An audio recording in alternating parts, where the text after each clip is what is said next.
Sagalee qeerrooti.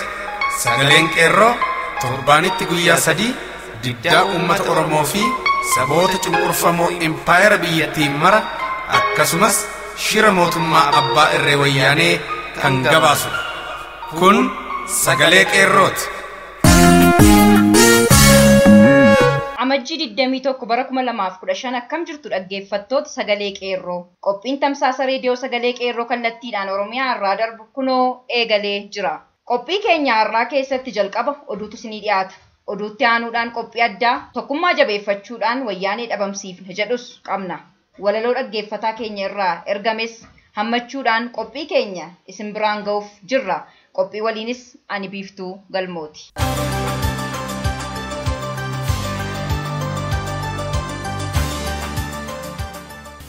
Amma gara hangafoota oduuttan isin dabarsa. Mootummaa wayyaanee paartilee mormitoota filannoon baranaa haqa dhabeessa jedhuun keessaa ba'an kadhaan deebisuuf dhamaa jirti. Uummatni magaalaa Jimmaaf naannoo ishee kaardii filannoo dharaa fudhachuu dide. Mootummaa wayyaanee humna dabalataa waraana ittisa biyyaadhaaf barbaadee galmeedhaaf beeksisa baastus namni galmaa'u dhibe. Koree giddugaleessa TPLF keessatti rakkoon wal amantummaa dhabuu kan dhalate hammaataa ta'e. Babal'ooma oduuf jaal tokkicha murteessa. Mootummaan abbaa irree wayyaanee paartiilee mormitoota ofii wixinachuudhaan filannoo dimokiraatawaa fakkeessuuf hojjechaa turuun ishee kan galeef paartiin mormaa Andiinatii fi Mee'aad jedhaman filannoo baranaa irratti akka hin hirmaanne beeksisanii jiran. Paartiilee mormitootaa kunneen filannoo dharaa kana keessaa bahuun paartiilee kaan irratti dhiibbaa guddaa uumee uummatni akka filannoo hin filanne gochuu danda'a sodaa jedhu irraa wayyaaneen paartiilee mormitootaa kana filannoo irratti akka dhiyaatan kadhachaa jirti. Namoota mataa ishee gaafii fi deebii taasisuudhaan yaada uummataa waan ta'eef yeroo dheeressinee akka seeraan galmaa'an eeyyamneef jechuudhaan lallabaa jirti. Paartiileen mormitootaa kunneen dhugaan uummataa akkaataa amma filannoo dharaa kana keessaa baataniin kan tikfamu ta'uu hubachuudhaan filannoo dharaa kana irraa akka of qusatan waamicha dabarsina. Mootummaan abbaa irree wayyaanee akkuma dhaga'amaa jiru karaa foddaa ETV yookaan EBC miidiyaalee of harkaa qabu hundaan filannoo sobaa gaggeessuuf kaardii filannoo uummatni heddumminaan ba'ee fudhachaa jira jechuun olola sobaa oofaa jira malee haala qabatamaa uummata keessa jiruun uummatni kaardii filannoo sobaa wayyaanee hin fudhannu jechuun diddaa sirna wayyaaneef qabu agarsiisaa jira. Biyya dimokiraasiin hin jirre keessatti filannoo dimokiraatawaa ta'ee fi haqa qabeessa gaggeessuu waan hin danda'amneef uummatni gurra isaa gara filannootti qabee mirga isaa falmachuu irraa duubatti akka hin jenneef hoggansi qeerroo bilisummaa Oromoo baatii darbe keessa ibsa bal'aa uummataaf dabarsuun ni yaadatama. Haaluma wal fakkaatuun Oromiyaa bakkeewwan garaagaraa baha Oromiyaa fi giddu galeessa Oromiyaatti wayyaaneen kaardii filannoo uummataaf kennuuf karoorfatteetti milkaa'uu dhabuun ishee yaaddoo jabaaf saaxilee jira. Uummatni Oromoo bilisummaa isaa mirkaneeffachuuf fincila diddaa garbummaa murteessaa ta'uu dabballoota wayyaanee fuulduratti dhaamsa isaa dabarsaa jiru. Kaaba impaayera Itoophiyaa keessatti rakkoo waraana ittisa biyyaa keessatti uumame caasaa waraana naannoo sanaa diiguutti ce'uu irratti argama. Walii ajajamuu fi qabeenya waraanaa guutummaan sirna qabeessaan fayyadamuu dhabuun akkasumas miseensonni wal irratti shakkii buusuun mataa bohoo wayyaanee ta'ee jira. Ministeera waraana biyyattii keessattis jeneraalotni wiixinee furmaataa kaa'uuf walgahii gaggeessaa turanis rakkoo kana waaraan hiikuu hin dandeenye.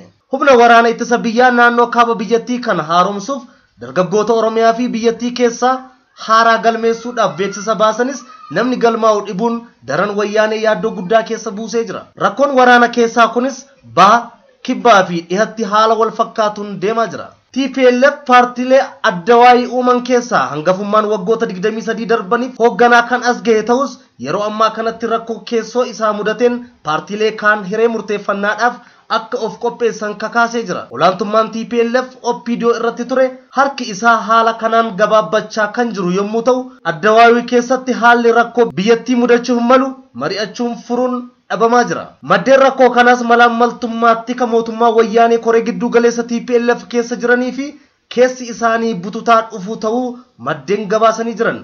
Oduun keenya har'aa kanumaan raawwata. Qophiilee keenyaafan waliin turtii gaarii.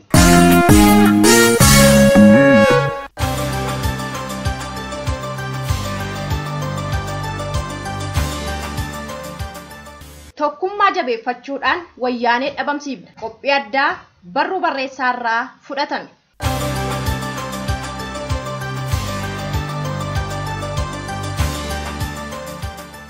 Yeroon ammaa kun yeroo kam caalmaatti yeroo Oromoon hundi gadi dhaabbatee itti yaaduu qabudha jedheen yaada. Maaliif yoo jenne gochaan suukanneessaa wayyaaneen ilmaan Oromoo irratti raawwachaa jirtu daranittumaa cimaa dhufuun isaa hunda keenyaaf ifaa waan ta'eef Yeroo baay'ee gaaffii tokkotu mataa koo keessa na deddeebi'a. Gaaffii hanga yoomitti nuti uummati bal'aan kun uummata yartuudhaan nutti qoosamaa fi nutti roorrifamaa jiraannaa? Hanga yoomittis wayyaaneen uummata keenya cunqursaa fi gidirsaa itti fuftii? Hanga yoomitti lammiin Oromoodhaa mirga uumamaan qabu sarbamee biyya isaa irratti akka lammii lammaffaatti ilaalamaa acuuccaa fi ajjechaa sodaadhaan biyya ambaa garaagaraatti baqatee jiraataa? Gaaffiin kun gaaffii Oromoota hedduu ta'aa jedheen amana. Nuti Oromoonni mirgi keenya dhiitamee bilisummaan keenya sarbamee jiraachuu ergii jalqabnee baay'ee bubbullee jirra. Haa ta'uyyuu malee waggoota kanneen keessaa fincila diddaa gabrummaas taasifamaa ture. Kanaafis abbootinii fi obboleewwan keenya hedduun itti dhiiganiiru, itti hidhamaniiru, itti du'aniiru, ammas hidhamaa, gidirfamaa fi ajjeefamaa jiru.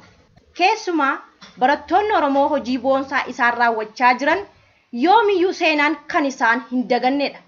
Keessumaa waggoota 20 asii ergi wayyaaneen aangoo qabattee boodammoo kallattiidhaan sanyii Oromoo lafarraa fixuudhaaf kaayyoo jalqabaa godhatee waan dhufe hanga fakkaatutti ilmaan Oromoo kaan lafa isaaniirraa qotee bultoota buqqisuudhaan isaaf maatii isaa beelaa fi dhukkubaaf saaxilaman gochuudhaan ajjeesaa jiru. Kaan immoo barattoota barumsarraa sababa ga'aa malee ari'uu yoo inni gaaffii mirgaa gaafate immoo mana hidhaatti darbachuu fi ajjeesuu itti fuftee jirti. Hojjetaa mootummaas yoo deggeraa wayyaanee ta'e malee sababa quubsaa hin taaneen hojiirraa ari'uu, hidhuu fi ajjeesuudhaan sanyii keenya lafarraa duguugaa jirti. Gama qabeenyaatiinis taanaan wayyaaneen nuuf hin ille. Garii qabeenyaa Oromiyaarraa maalla dhibdeedhaan guyyaa saafaa gara biyya isheetti guurrachaa jirti.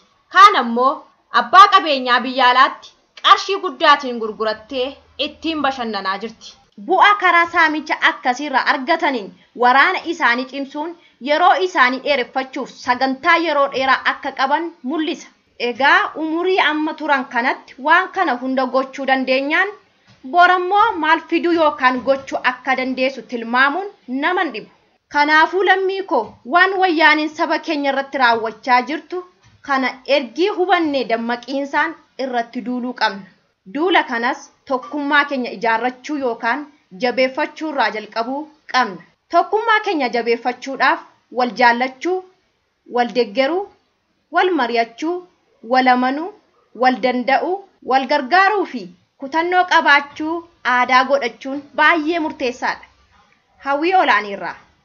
Hawwii olaanii galanni kees bilisummaa haa ta'u jenna.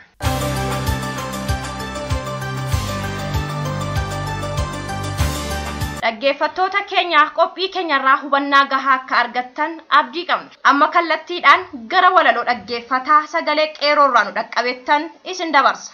Ammas turtii gaarii jenna. Bilisummaa. Akkam nagaa jirtu ilmaan Oromiyaa, anillee naguma yoo ta'es yaaddayaa, galata Rabbi guddaa gurri waa dhagayaa, xiqqoollee haa taatu kaleessa irra wayya, kanaaf yaa saba koo gamtaadhaan gad bayaa.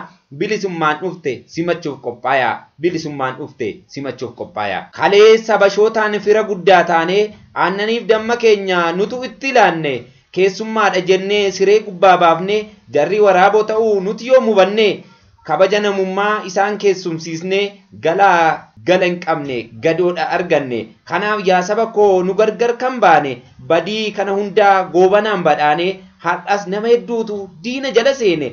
Qabsoo Oromiyaaf Oromoo taaganee ammas of eeggadhaa akkas akkan taane ofirraa darbuu qabna garbummaa mulqannee kanaaf ofirraa kaasnu bineeyyii wayyaane. Kanaaf ofirraa kaasnu bineeyyii wayyaane. Yaanni abashootaa ofumaa jiraachuu, horoo namaa saamaa ofii ijaarrachuu, jiraachuu nama biroo sirumaa dagachuu. Kanaaf yaa saba koo hin dhiisiin falmachuu, hanga bilisummaaf walaba argachuu qabsoon itti fuftu dhiisi wal baqachuu. Waan feetes yoo taateef diinni siin jajatu, warri Oromiyaa gurgurachuuf kaattu dhiiga dhaloota keessan maaf diinatti laattu. Diinni silaa diinaa isin maaf nu nyaattu, dhugaa Oromootaa maaf irra garmaamtu, maaf barattoota keenya dhiiga dhangalaaftu, maaf qabsaa'ota keenya biyyarraa ariitu, maaf maqaa sobaatiin saba hiraarsitu, maaf bilisummaa teenya lafarraa harkistu. Akka har'aa kana bor dubbiin hin taatu, har'a yoo dhokattanis boru eessa seentu, dhiigni goottan keenyaa dhangalaatee naftu. dhiigni goottan keenyaa dhangalaatee naftu. Ciifnee bilisummaa eeguun maal nuuf tayaa? Galmi bilisummaa qawween mirkanaawaa. Ciiftanii rafiinaa hidhadhaa ol kaa. Bakkuma jirtanii gamtaadhaan socho'aa. Waantarra gabroomsaa maqaa nurra kaa. Gaaf sana addunyaadhaaf dubbiin ifa taya. Yoo sana bilisummaan keenya ifatti nuuf baya. Qabsaa yaa saba koo qabsoon itti fufa. Isa diina nyaatu akka ibidda saafaa.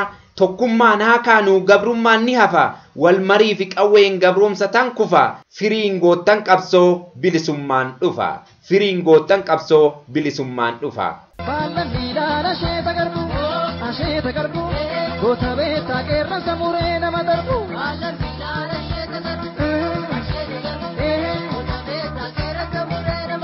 Baalan miilaan asheeta garbu goota beektaa qeerransa muree nama darbu.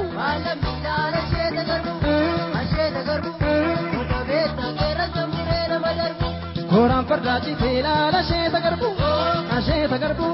kalitta jetanii ilaala asheeta garbu abaa'otu dhufee ilaala asheeta garbu kalitta ergatanii ilaala asheeta garbu goota beektaa qeerransa muree nama darbu.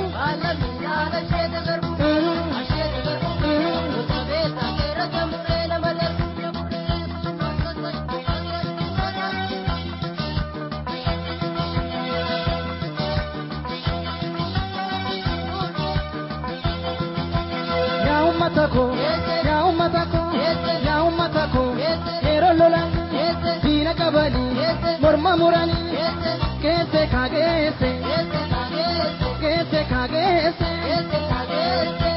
shimala kan kee itti cabsii bira darbi.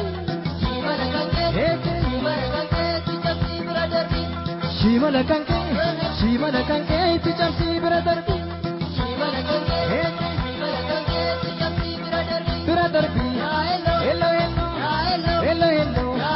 loli lola arsi cimle nusi lola baale galle lola narge loli shakke lola wallo lammi maalo geesse kaageesse.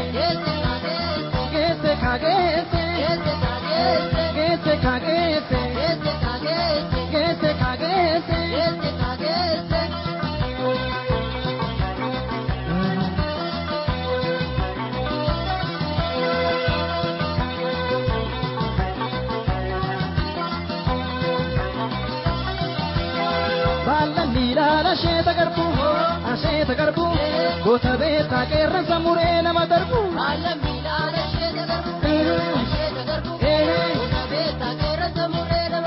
Baalan miilaan asheeta garbu goota beektaa qeerransa muree nama darbu.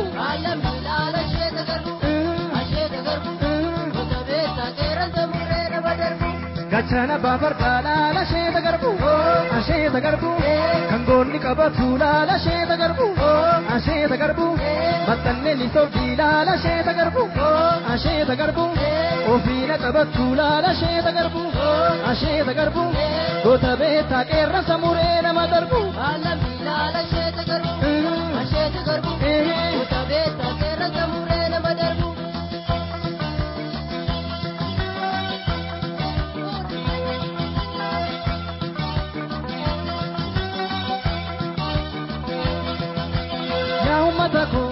Yaa ummata koo yeroo lolan diina qabanii morma muranii keesse kaageesse. Shimala kan kee itti cabsii bira darbi. Shimala kan kee itti cabsii bira darbi. Bira darbi hello loli lola shawa diina waada lola hillu nuba tolu lola jimma kan bilisummaa lolli wallagga ammuma eega lolli boorana eeyoonana geesse kaageesse.